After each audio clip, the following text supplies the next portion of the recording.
Hello everyone, আসসালামু আলাইকুম। আসলে আজকে যে কি ভিডিও দিব না দিব বুঝতে পারতেছি না, কি বলবো না বলবো তাও বুঝতে পারতেছি না।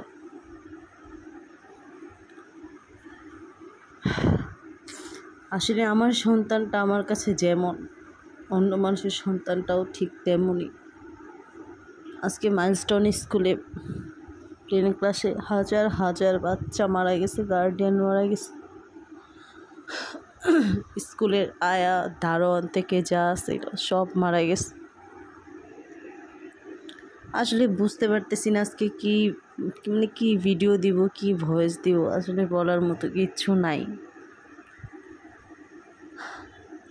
সব প্রত্যেকটা মানুষের, আমি বলতে না, সবার এত কষ্ট হচ্ছে যা বলার মতো না। আসলে বললেও কোনো লাভ নাই, দোয়া করা ছাড়া তো কিচ্ছু করার নাই। আল্লাহর কাছে নামাজ পড়ে সবাই দোয়া করবেন।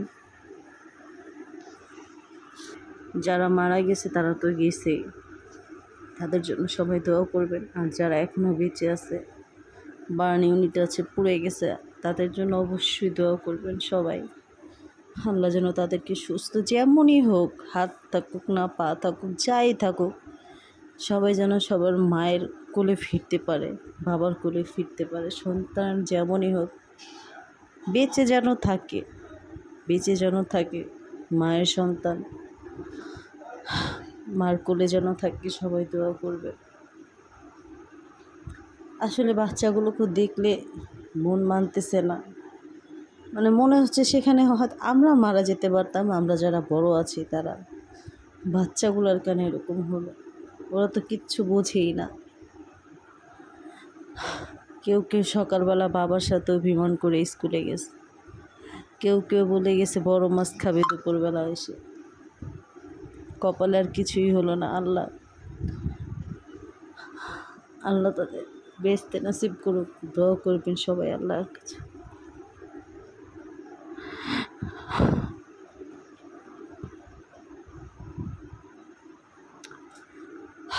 সবাই দোয়া করবেন আল্লাহর কাছে। আসলে যতবার নিজের সন্তানের দিকে তাকাই ততবারই মনে হয় হয়তো বা আমার সন্তানও তো সেখানে থাকতে পারত। যার সন্তানগুলা মারা গেছে, যাদের সন্তানগুলা মারা গেছে, হতে তো পারতাম আমিও সেখানে থাকতে পারতাম, আমার সন্তানটাও থাকতে পারত, আমাদের এরকম অবস্থা হতে পারত।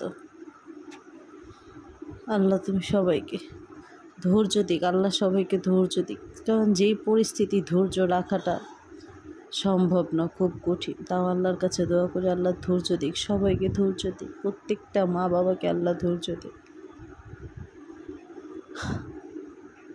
একটা বড় মানুষ মারা গেলেও দেখবেন আমাদের এত কষ্ট হয় না। ছোট ছোট বাচ্চাগুলো যেভাবে মারা গেছে, এক একজনে পুড়ে জামা কাপড় মানে গায়ের সাথে লেগে গেছে, এরকম অবস্থায় রয়েছে। কি বলবো আসলে, আমি কিছু খুঁজে পাচ্ছি না আজকে কি ভিডিও দিব, কি বলবো না বলবো, মানে কি যে বলতেছি। কালকে এগুলো শোনার পর থেকে শান্তি পাচ্ছি না, মনের ভিতরে অশান্তি লাগতেছে। কোনো কাজ, খাওয়া দাওয়া, কোনো কিছুই মন চাইতেছে না আমার। না, প্রত্যেকটা মানুষেরই এখন একই অবস্থা। বাচ্চাদের পুরা দেহগুলো দেখলে আসলে মনে মানতেছে না এরকম অবস্থা। আল্লাহ, স্কুলে পাঠাতেও এখন নিজের সন্তান এখন স্কুলে দিতে গেলেও ভয় লাগে। আজকে তো স্কুলে যাইনি, আজকে তো আমি আমার মেয়েকে নিয়ে স্কুলে যাইনি। সকাল থেকে শুধু এগুলোই দেখতেছি, রান্না বাড়া কোনো কিছু নাই, খাওয়াটাই কিচ্ছু নেই। কি বলবো? আল্লাহ তুমি সবাইকে মাফ করো। কি শুরু হয়েছে এই দুনিয়ায় জানি না। সবাই দোয়া করবে, ভালো থাকবে।